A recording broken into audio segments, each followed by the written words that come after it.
Welcome to the Black Swan Event Special Edition. My name is Shane, and I'm your host.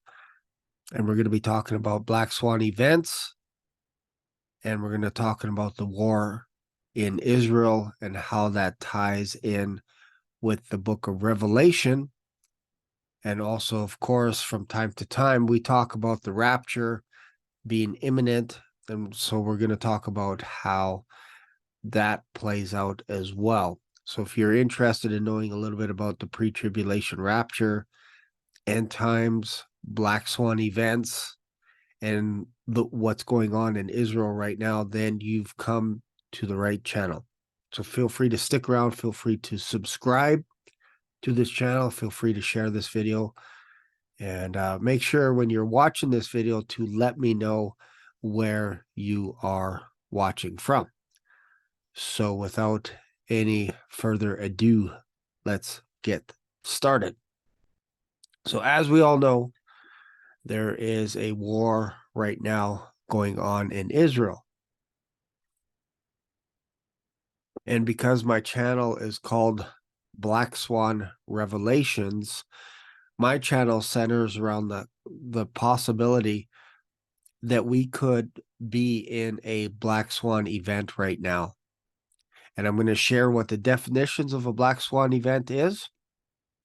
And we're going to discuss whether or not the war in Israel is a Black Swan event, or is there something else coming down the pipes? So let's just dive into the definition here. This is the basic definition of what a Black Swan event is. And again, I created this channel last year in February. As soon as Russia invaded Ukraine, I thought this feels very in time-ish. I should create a YouTube channel and talk about it. And originally my channel was called Black Swan Diary because I just wanted to document what was going on so that later we can go back and watch these videos and then go, oh yeah, wow, everything was there. Because again, let's go through the definition of what a Black Swan event is, and then we'll talk about Israel. All right, so a Black Swan event, a concept popularized by Nassim Nicholas Taleb, has typically 3 criteria. And I have the book. I've listened to it once, and I'm going to do it again because you could never learn enough about Black Swan events. So the first criteria, it has to be extremely rare, extreme rarity. Black Swan events are highly unusual and rare, often defying normal expectations or historical presets. So when we're laying down these definitions, I want you to keep in mind what's going on in Israel right now. Number 2, it has to have a severe impact, meaning these events have a profound and extreme impact, often causing widespread and significant consequences. And number 3, you have to have hindsight bias. After the event occurs, it may seem predictable or explainable in hindsight, but it was difficult to foresee before it happened. So I want to put this on the record that from any of the media coverage that so far to date, everyone seems to be saying the same thing, that this caught Israel off guard. Now, the more we progress through this event, and I'm not saying it's a Black Swan event, I'm saying there's something else coming up that's even bigger than this, but this could be the tipping point. If you've ever read Malcolm Gladwell's books, I have all his books up there. Tipping point, we'll talk about that a little bit later. But basically, you have to have these 3 categories. The problem with being in a Black Swan event is you don't know you're in it. That's the problem. So if we're talking about Israel and we're saying, oh yeah, this is a Black Swan event, it's hard to tell because you're in it right now. Many people have said over the past few weeks, perhaps even the past few months, that things have been building and building and building and escalating. Rockets being pointed to Israel. It was only a matter of time, is what some people say. But yet Israel appears was caught off guard. That's the question everybody's going to be asking over the next few days. If you have the best technology, the best spies in the world, the best armies, the best Air Force, all this kind of stuff, how could this happen? What appears to be so easy, where you just use a bulldozer and you cut the fences, and then all of a sudden, hundreds, if not thousands, of people are swarming into Israel. How could this happen? So again, let's go back to the criteria. Is this an extreme rarity, what's happening right now? Some would argue, yes, this would never happen in Israel, but yet this happened about 30 years ago. I think it was called the Yom Kippur War, I believe it was, 6-Day War. And before that, I think there was another war in 67. So war with Israel is not totally unheard of.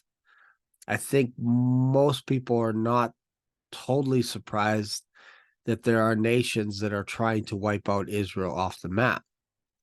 But when it happens, obviously, we're like, wow, I didn't actually think that this would happen like this, especially on Saturday morning, waking up to this. We're like, wow, is this real? Is what we are seeing on TV, is that real? And it's very much the same thing in some ways that happened with Ukraine, where it was leading up, I would say probably about a month or so. Joe Biden, several officials were saying it looks like Russia's building up. They're doing practices. I forget what they call it, but basically they do exercises, if you will, close to the border. And they were filling up their tanks with fuel and lining them up and all this kind of stuff. And it was like they were pressing close to the border of Ukraine. And I remember watching the news and going, yeah, like, I don't think Russia would ever do anything like that. There's no way, because the US is going to jump in and be all over Russia. There's no way, because Zelensky and the US are buddy buddies, especially when Trump was in power. It was like, yeah, nothing. There's no way that Russia would ever do anything against Ukraine on his watch. So then, as we watch tanks roll into Ukraine, we still couldn't believe that it was happening. So the question is, was Russia invading Ukraine a Black Swan event? I would say no. It's rare, but Ukraine has had several battles with Russia over the last 100 years. It has to have a severe impact. Russia going into Ukraine had some impact around the world, but it wasn't global impact, not right away at least. Yes, you could say the markets went up and down and all housing prices and all of that kind of stuff, but some of it could be attributed to COVID, that we're just on the latter ends of COVID-19. And I think that was probably a major cause of inflation, especially here in Canada, because there was so much money given out to everybody. And in the United States, I think the LA Lakers even had some money given to them to help them out during the COVID-19 problem, if you will. They rejected it because there was a public outcry saying that millionaires don't need extra money from the government, don't need handouts. So was Russia invading Ukraine a Black Swan event? I would say no. Is Hamas invading Israel a Black Swan event? I would suggest no. Why? Because our lives are not changed because of this event today. That doesn't mean it couldn't happen tomorrow, where the United States of America also declares war on Hamas, even though they have kind of a terrorist war going on all the time.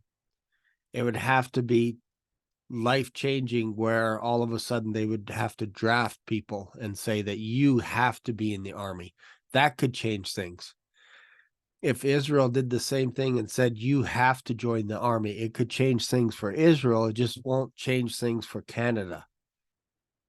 Because again, you have to have these three criteria to have a Black Swan event. You can't just have one.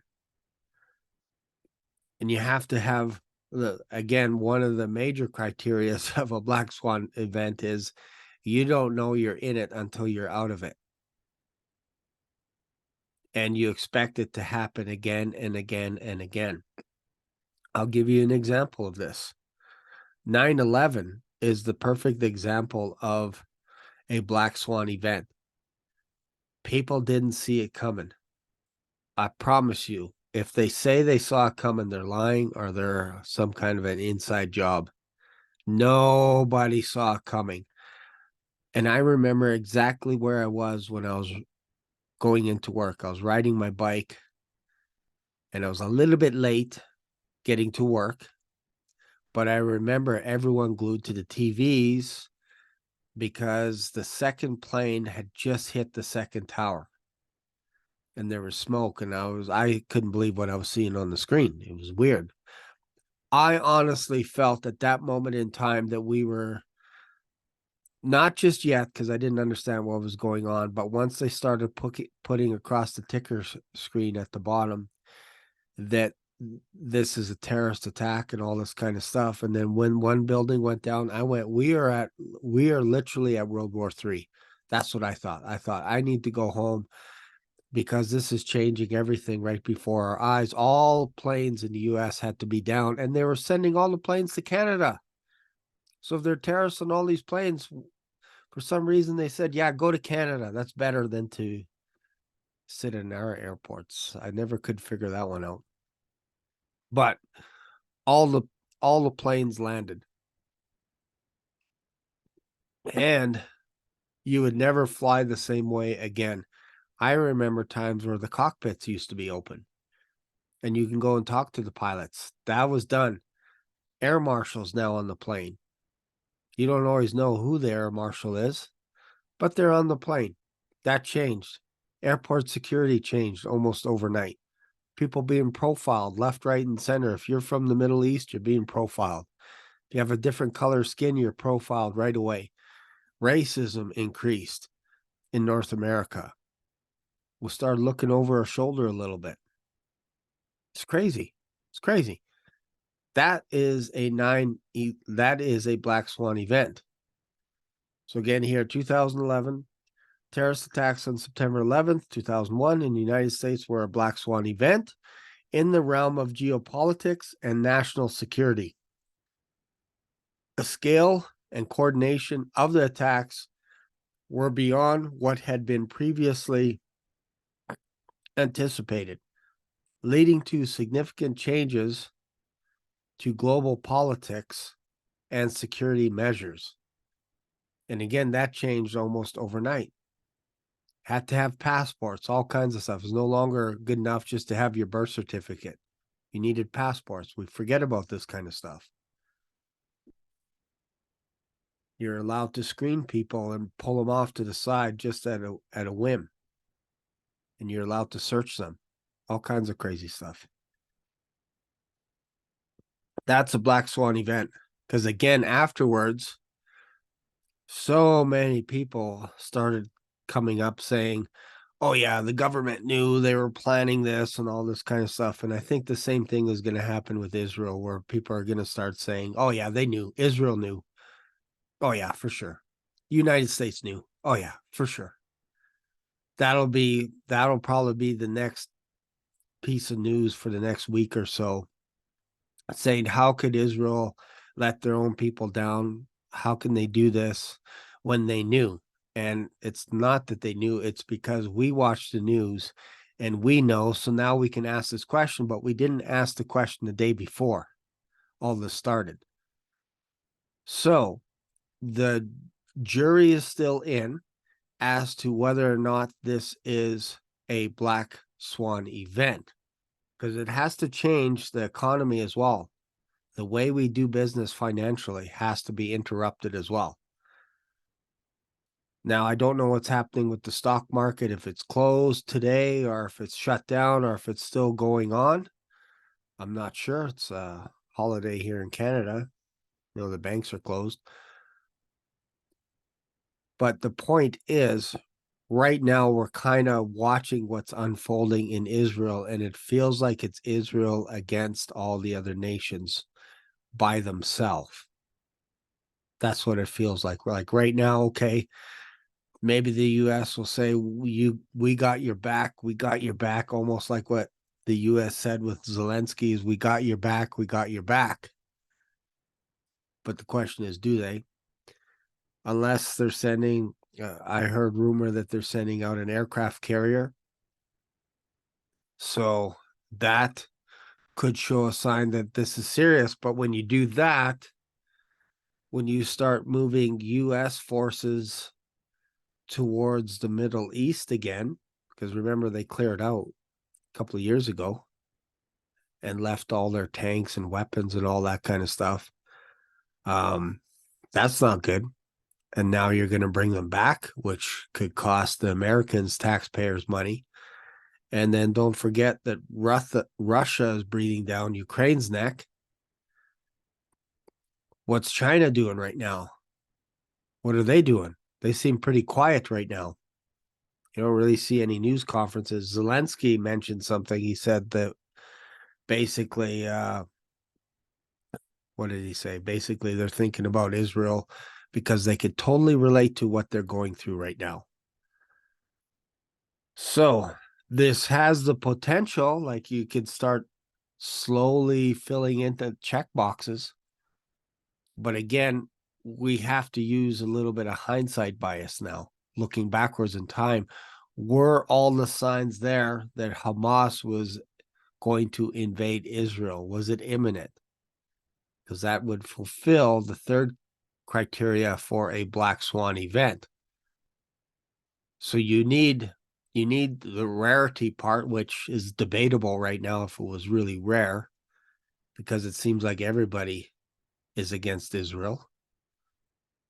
And then there has to be severe, extreme impact and significant consequences.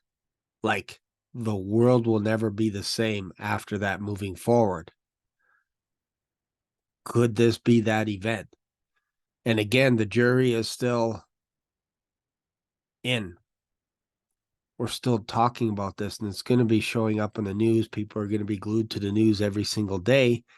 So what, to me, what would have to happen in order for this to be a fulfilled black swan event? It has to interrupt everything financially. It has to interrupt, as in people's bank accounts. Maybe they're somehow tied into Hamas and people's accounts are getting frozen because of digital currency or who knows what. It has to be something catastrophic financially. It has to change the way that we're doing things on a global scale. And I don't think necessarily this fits that criteria today. That doesn't mean it couldn't happen 2 or 3 days from now. But again, it took most people off guard, this war in Israel. And I think most people are still stunned with the images and all this kind of stuff. So my question to you is, what do you think? Do you think this is, based on my definition, do you think this is absolutely a black swan event? Or is there something else coming down the pipes? For me, from a biblical perspective, We're talking about the rapture, and we're talking about end times, the book of Revelation, all this kind of stuff. This, to me, shapes up that the rapture is more imminent right now because of this going on. Why? Because we are on the verge of potentially World War III. People have been talking about that. How could this happen? Well, if Iran, if Syria, if all these nations that are surrounding Israel get involved, it forces the United States of America's hand, and it will also force any of the countries in Europe, specifically NATO, the United Nations, to have a look at what's going on here, to send in troops, all this kind of stuff in the name of peace. And there might be opportunists, countries that might take an opportunity here, and maybe this is a potential land grab. Maybe we can actually start expanding our own country. We don't know. I would expect, if I was in charge of Canada, I would put everything on high alert right now in Canada. And if I was the president of the United States, I would put everything on high alert in the United States. Basically, not a shutdown, but I would be basically saying, look, we're going to be monitoring suspicious activity and all this kind of stuff in the States, because all it would take is one little match to be lit in the United States. And I tell you what, they're already nervous. They're already nervous with nervous Joe Biden. And all it would take is just a little tiny spark, a little match, and they would be in like Flynn. We could almost be looking at potential martial law also happening in Canada and in the United States almost overnight. They have the power, they have the ability to do that. Ukraine has been dealing with martial law for the last year or so, ever since Russia invaded Ukraine. They have martial law. I believe it's at 6 p.m. at night till 6 p.m. in the morning, or 8 p.m. at night to 6 a.m., something like that. But there's martial law in effect. And I don't think that's going to be letting up anytime soon. And they have an election coming up in May. I think it's like May 18th or towards the end of May. I promise you, I'm predicting right now that's going to be kiboshed. There won't be an election in Ukraine. They're not going to have an election. Why? Because all the political parties are dissolved until further notice, because they have a little bit of a pro-Russian slant. So you think Zelensky is going to allow people to vote him out of power, especially in the time of war? Not going to happen. That's why you have martial law, is you can kick the elections down, and you can kick stuff like that down for at least 90 days at a time. Now, the United States has an election coming up as well, and I think we do in a couple of years. We're not going to have an election. I'm just saying it right out of the gate. We're not going to have an election. The only way that we're going to get rid of our Prime Minister Trudeau is if his party votes him out. Otherwise, he's staying forever. They'll probably make some kind of a thing happen in the United States where the Democratic Party will stay in power forever as well. They got their hands too deep in pockets. You think they're going to just let Joe Biden go and then they're not going to have a backup? It's not going to be, what's her name, Kamala Harris. Some people give her a hard time because she's not doing anything as the vice president. Well, that's the job of the vice president. They're not supposed to do anything. You protect the vice president in case the president has a heart attack, gets assassinated, dies mysteriously, whatever it is. That's what the vice president is for, is to take over that spot. Otherwise, they don't have to do anything. So it's ridiculous to give her pressure and say, you should be at the borders checking this out. No, she doesn't have to lift a finger. She doesn't. She's the vice president. She doesn't have to do anything. She just has to wait her turn in case something happens to Joe Biden. Now, if they declare martial law in the States, I'd have to look this up because Israel's at war and there's lots of Jews in New York and other cities. It wouldn't be too far-fetched to declare martial law in the United States as early as tomorrow. That wouldn't be far-fetched. Then you just keep the martial law going, run it through the elections, and you're not going to have an election. Folks, it's too dangerous to go out there and vote. Stay at home. We'll take care of you. Don't vote. Don't worry about voting. This is just temporary. As soon as we lift martial law, we'll allow you to vote. It's not going to be lifted. So back to Israel. Is this a Black Swan event? I think this is one deck of cards that are stacked up, basically a house of cards over here. And below that is another house of cards. And below that is another house of cards as well. And when you topple one over, there's a chance that all those cards can get toppled over. And then that would usher in the Antichrist. Why? Because this is an opportunity for the Antichrist to come in and solve the problem on a world scale, and everyone would respect and worship someone that could bring in world peace right now. Especially if you come in and you help out Israel. Let's just say you're accumulating arms for the past couple of years. Let's just say the Antichrist, I'm not going to mention any names, but let's just say that there was a person around that's the Antichrist and he's asking for ammunition all over the world. Please give me more weapons so that I could protect the world and make sure that there's peace all over the world. And within 24 hours, we can enact. Just give me that power just for 1 hour. That's all. I promise you, if you give me power for 1 hour, I'll make this the most peaceful planet on Earth. And then after that 1 hour, I will give it back to you. I promise I will give you back all the power. So if let's just say we had 10 leaders that had the most power, most influence around the world, and they decided to give me power for 1 hour, I promise I will give that power back after I bring world peace. There's going to be an agreement shortly with that in mind, a covenant with many nations signed by the Antichrist. We just don't know who he is.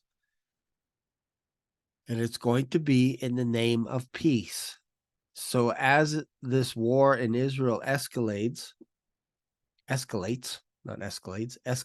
and the war in Russia starts escalating as well, you're going to need a hero out of this that can solve the problem. And one of the things that would probably help Israel to be at ease, obviously, if they helped out with weapons, but if you said something like, look, not only are we going to be at peace, but we're going to give you a little bit more, I don't know if this is the right word, autonomy, but we want to give you a little bit more where you can have more say over the land space, including Gaza, all this kind of stuff. And we're going to actually help you by funding a new temple. Would you like that?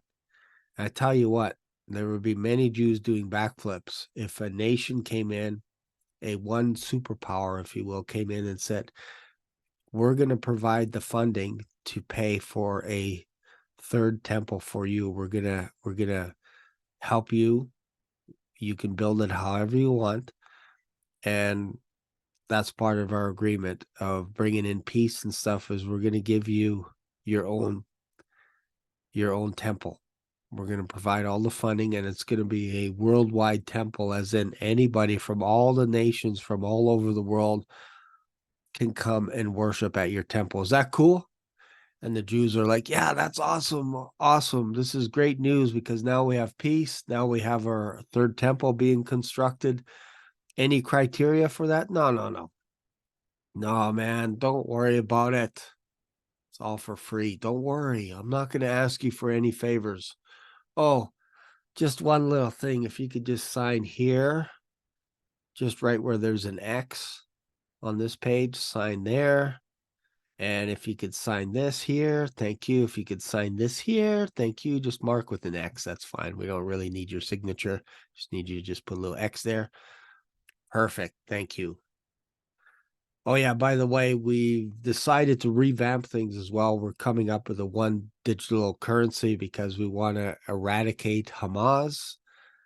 And the only way to do that is to hurt them financially, even though probably a lot of nations are providing the funds, funneling the funds to Hamas indirectly through underground sources, various companies, shell companies, all this kind of stuff. We know that, but we're going to create a one world digital currency so that we can make sure and eradicate Hamas and make sure that they can't buy any more weapons underground, because that always seems to work when you put some kind of a regulation in and you say no more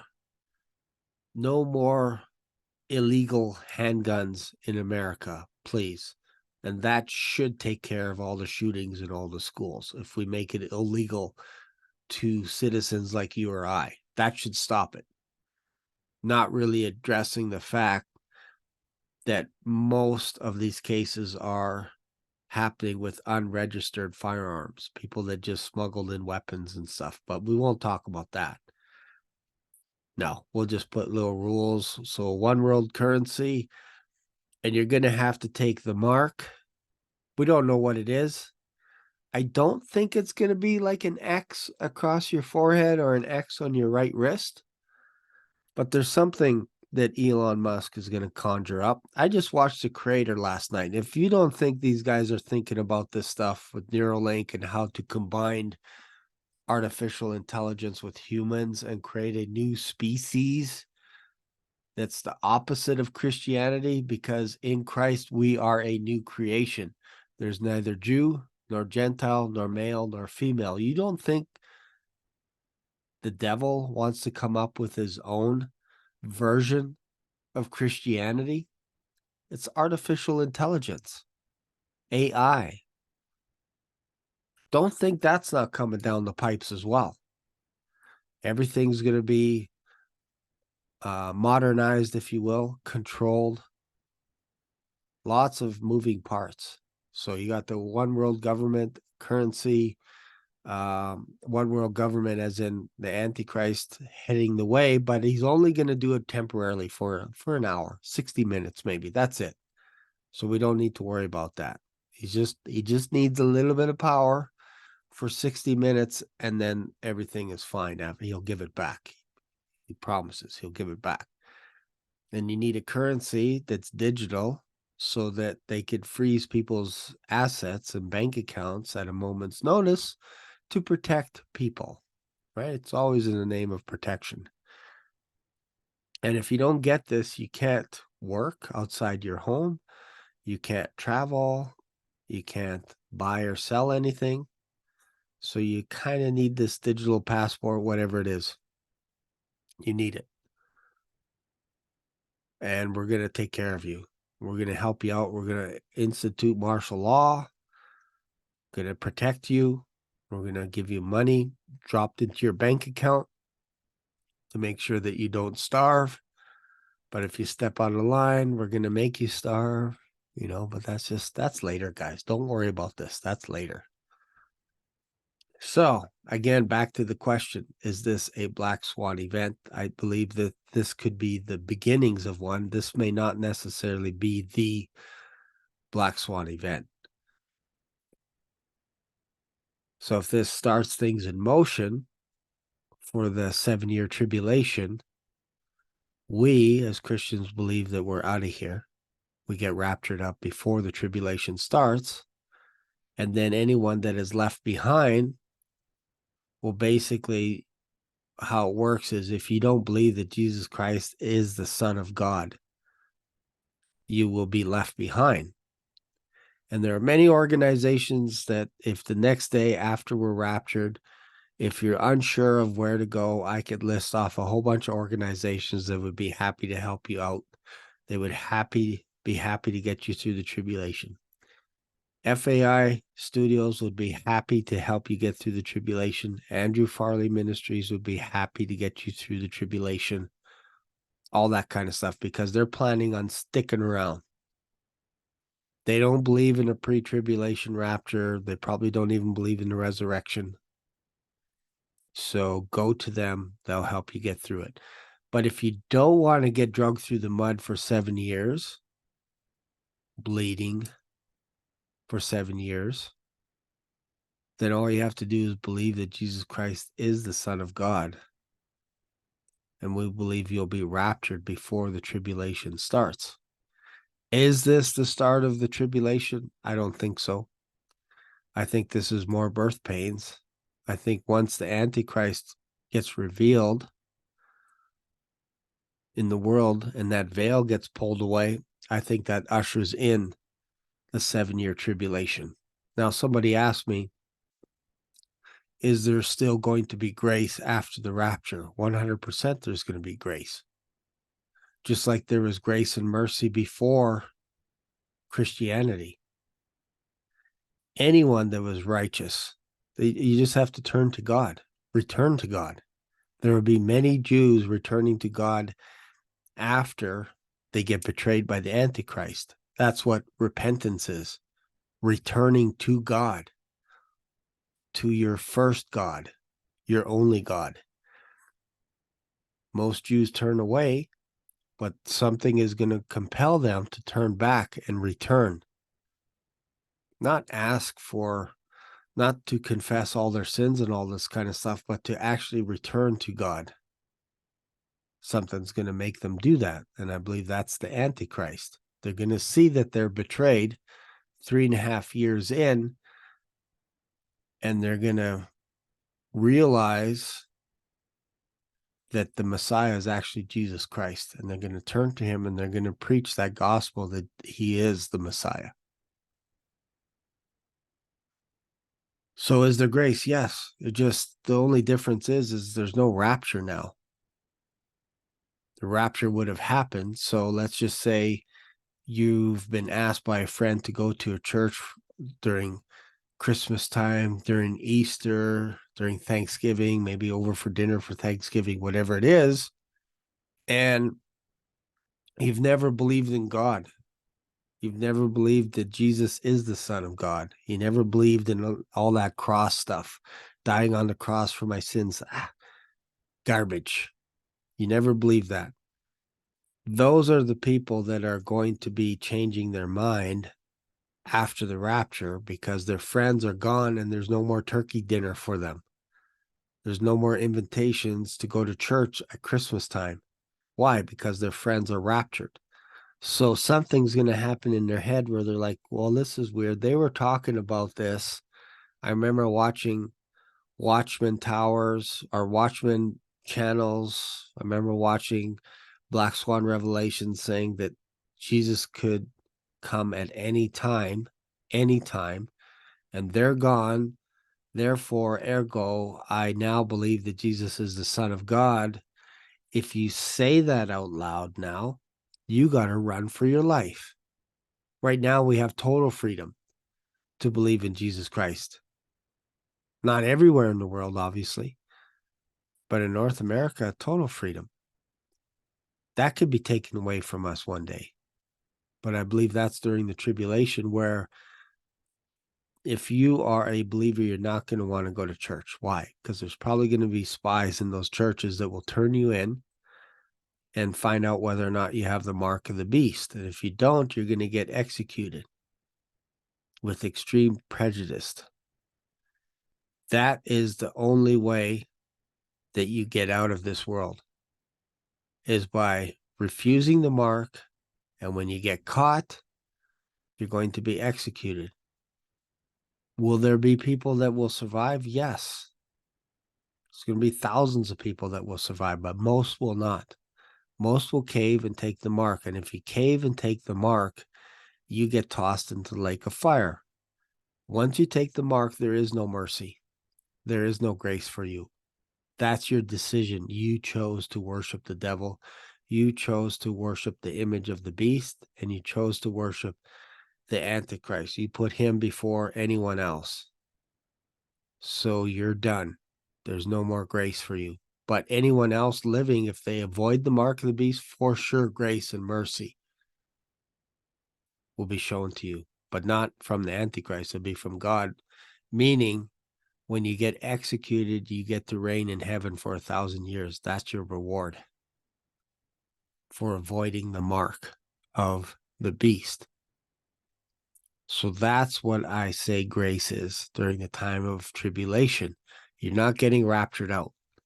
Right now, we live in the age of mercy and grace. So if you're not sure, this would be a good time to seriously study the scriptures and sit down and go, what do I actually believe? Do I believe that Jesus is the Son of God? And if yes, then you're sealed for all of eternity. We have a seat right now in heaven. And in 1 Thessalonians 4, Paul says that those of us that are alive and remain, as in we've been ditched by those that are dead in Christ, those that sleep, they're in heaven right now. They have their new spiritual bodies, the new heavenly bodies that Jesus Christ himself designed. We will be caught up when the Lord appears. We will be caught up, raptured up. Secret rapture, it's not for everyone. It's only for Christians that believe that Jesus is God. When they get raptured into the air, we get raptured into the firmament. Don't know what that is? Go read Genesis chapter 1 and chapter 2, where it talks about the firmament being created. It's up there in the higher atmosphere. That's where we're getting raptured up to. It's not raptured into the air. Another word for air is firmament as well. Heaven. There's different levels of heaven. I'm not going to dive into that in this video, but again, this could be a cursor to a precursor to a major Black Swan event that's coming down the pipes. We just can't see it. That's the problem of being in a Black Swan event. You don't know you're in it until you're out of it. Israel, this could feel like an event, but is it a Black Swan event? They probably knew this was coming, and they're surprised, and they're probably more hurt, that they probably feel a little bit more let down by their army than anything else. But this isn't the first time that they've had sirens go off in their nation. If this was happening in Canada, where we had sirens going off all the time, then we would probably think this could be a Black Swan event for Canada, because we've never had sirens. But in a nation where that happens a lot, people go in, people have bunkers in their homes and know where the bunkers are. We have no idea. There could be bunkers in Calgary. We have no idea where they are. I actually think I know where one bunker is. It's kind of off limits to the public, though. But anyways, that's another note, another side note. I hope you got something out of this. It's a little bit of a different video, but I think it's important to really analyze what's going on and not to lose your hope, not to lose your peace, because if you lose your mind, you're no good to anyone. So it's important to reflect and be able to think quickly and be able to understand where we're at right now. Jesus could come back at any time. And when the Antichrist shows up, you got a 7-year maximum amount of time left on earth. Because then Jesus Christ will come and touch down on Mount Zion with his host, and every eye is going to see him. And all the tribes and nations will mourn. Why? Because they're caught red-handed. They're not paying attention to when he's coming. They don't know when he's coming exactly, but they're caught off guard. You don't want to be in that category. I'm telling you, you don't want to be in that category where you're mourning for Christ's return. You want to be on this side of the fence where you're like, I can't wait till the Lord comes. Like I just look forward to it. I'm making sure my heart is right and everything on a daily basis by edifying the church, building each other up, giving each other comfort and hope, and saying, look, the Lord can come at any time. And working hard. We're not lazy. We're still working hard, almost like Nehemiah, where you have your sword at your side and people are watching for you while you work 24 hours a day. We work. We have jobs. I have a job. I did a little bit of work this morning. We all have jobs to do. Even though it's a holiday, I still have work. I still have things that I have to do. I still drive a truck every single day. But we work hard and we think about Jesus Christ every single day. We read his word every single day, morning, afternoon, evening. So I hope you got something out of this. If you have, feel free to subscribe to this channel. Feel free to share this video, watch it again. And remember, leave a comment. Don't make it paragraphs and paragraphs because I may not be able to read it all. But for sure, write something that you got out of this video that made you a little bit more reflective. Could be a scripture verse you want to share. You could also put hashtag pray for Israel as well, just to let me know you actually watch these videos. And then also, don't forget to pray for Israel for sure, 100%.